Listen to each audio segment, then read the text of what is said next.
The skin of the eyelid transitions to the side of the head. And I probably also just generally want to narrow this area here. There you go. That already looks way better. As a sculpting beginner, you're going to do a lot of mistakes. So what we're going to do today is take one of my old sculpts and fix all the mistakes that I have done. So you can learn not only the mistakes that I've done, but also how you could fix them. You can see it doesn't look that bad. One reason for that is actually because of the hair. Okay, yeah, we can see a few more mistakes now.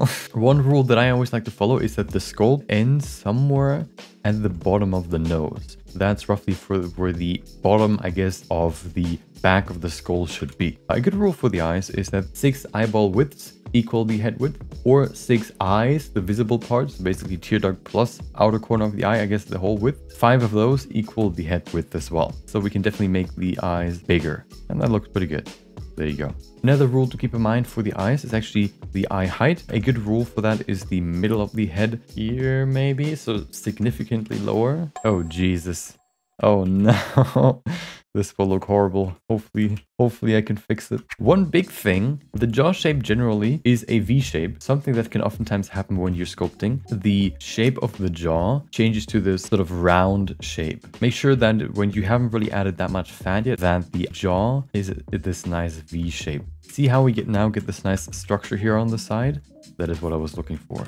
The next thing that I oftentimes see in my personal feedback channel on my Discord are the lips. 2 muscles define basically the lip volume, which are basically these sort of cylinders. You can see right now they would be very squished together. So the first thing that I want to do is just add more volume right here. So we get this kind of shape at the bottom here. And then we can probably bring the lip down a bit as well. And then we can also use the crease brush to just kind of add this nice little line right here. This oftentimes helps as well. People have asked me before if I sculpt the inner part of the mouth. I don't.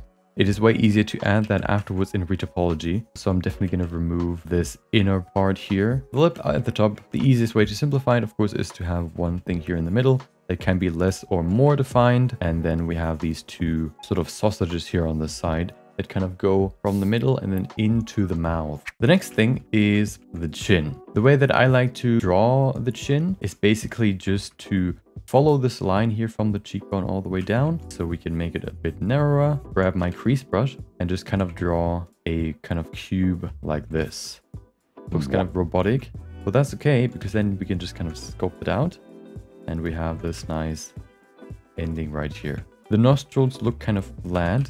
So we can probably crease in here a bit more. Something that I always do now for noses. If you look at the structure of the nose, we have the nose tip right here, which looks like this. And the nostril kind of tucks underneath this tip thing. That results in this sort of flat area right here. So something that I like to do is to really draw out the nose tip like this and then smooth out this area here. I want to quickly perfect the connection from the nose to the lips. The first thing we can do is add the nasolabial fold, which goes down from the nose and then around the mouth corner like this. I like to first of all really draw out the structure because then afterwards I can still smooth it. And then oftentimes what you can also see is like this line from this nasolabial fold going to the chin and a line from the corner of the mouth going down like this and then up again.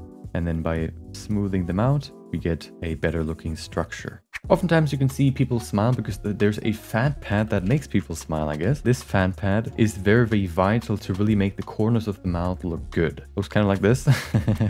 And then it goes up like that. But it basically helps overall the mouth structure. There you go. Already looks better.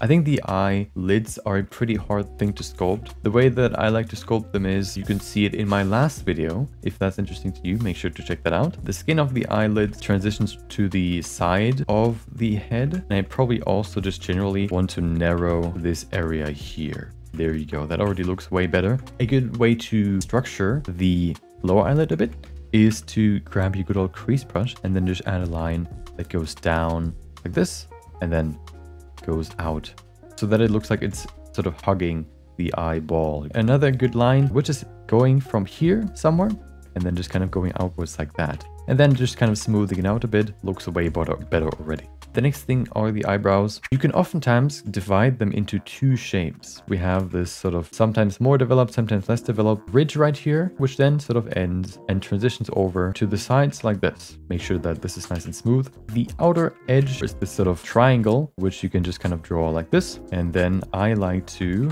draw it upwards as well. On the right side, I like to flatten it, just kind of, you know, smooth it here. So this inner side can just kind of get smoothed out as well. Just make sure that we kind of keep this nice edge right here. We already have the fat underneath the eyeball. Now we need the one that is above, which is this nice round sausage. And then in the inside, gets smaller and smaller and smaller as it reaches the corner. And then we smooth it. I'm going to bring it down a bit. There you go. If we're already talking about fat pads, why this line here actually exists, it is because of the fat pad. It basically starts from the bridge of the nose, then goes down and then around and sort of sits in this region right here. Very, very strong right now, but now if we smooth it, see how much depth that adds to the face. One thing that we haven't touched yet are the ears. They are pretty close to the head right now, so I'm probably gonna bring them a bit further away.